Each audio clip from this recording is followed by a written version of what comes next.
Hi, Godzo Medicine PS4 and PS5, Medic Maniac YouTube, and once again a bit of Horizon Forbidden West, starting off with a couple of pictures that I took.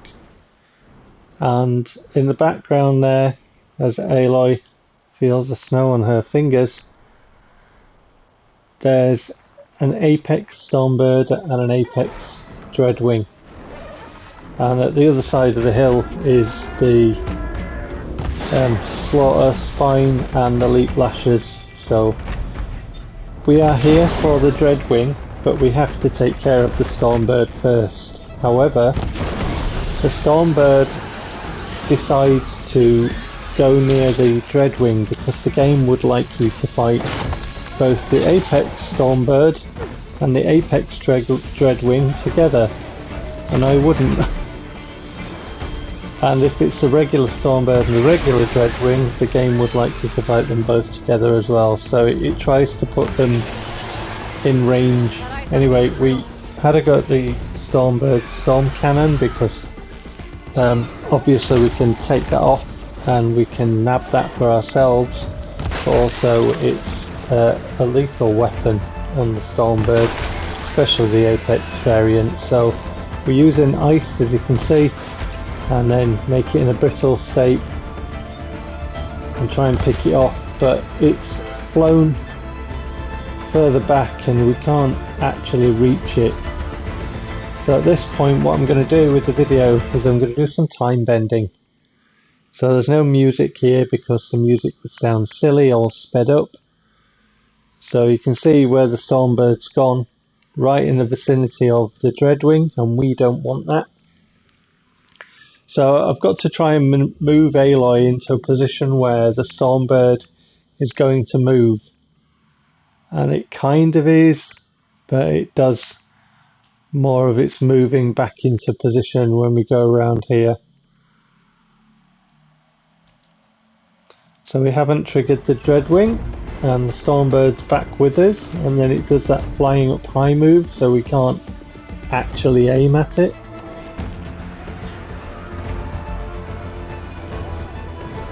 Back down into range, and then we can continue our fight. So 3 ice arrows puts it in that brittle state, and then we don't want to get too close within range of the Dreadwing because we want to keep just one target active.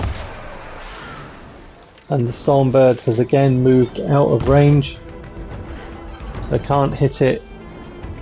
So again, bit of time bending.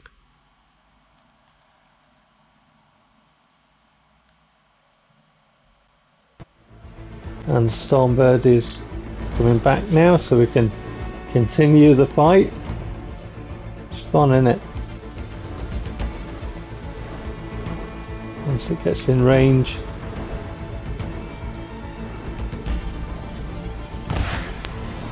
Put it in the brittle state and try and finish it off this time.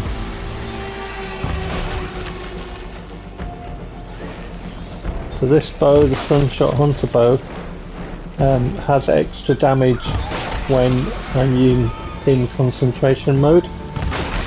So I like to use this bow to do a bit of damage on enemies as well. It's got tear damage as well, but the Vanguard Hunter bow's got the most tear damage.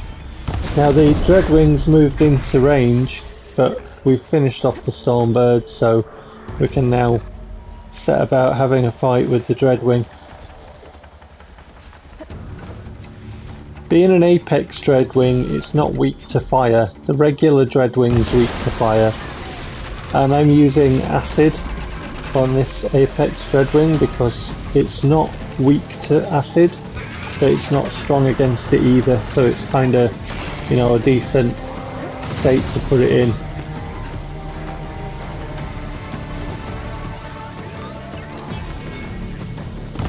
Using the Vanguard Hunter bow, and I'm trying to get the metal fangs around its mouth because we need those for upgrading equipment.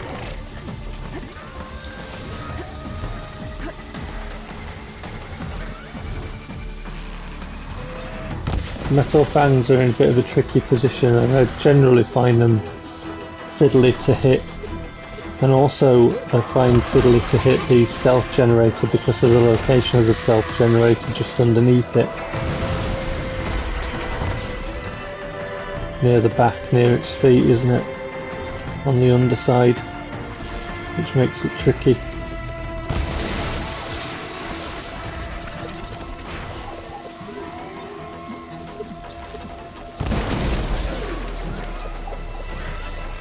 Trying to get the stealth generator there, not being able to.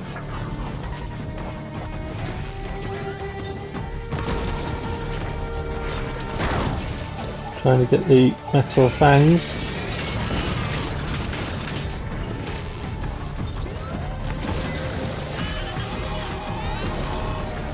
They're very tricky to hit, it's always moving up and down or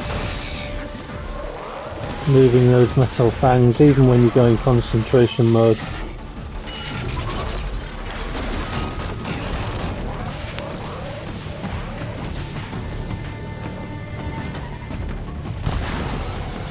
A tricky custom of the Dreadwing. Try and go for the metal fangs now. He's got one.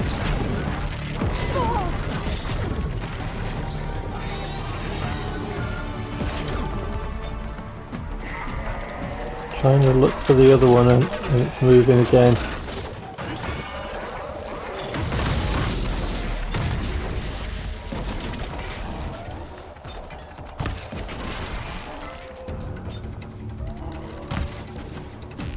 But the health is going down on it, so it won't be too long before the fight's over. Just would like 2 metal fangs for our efforts.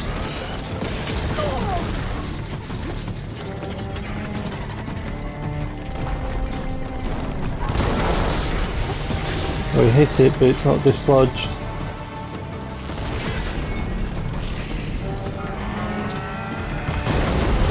The stealth generator and the fight is over. So, a bit strange with the Stormbird going away, but we've got 1 metal fang out of that fight anyway. So I'll see you in the next video. Take care.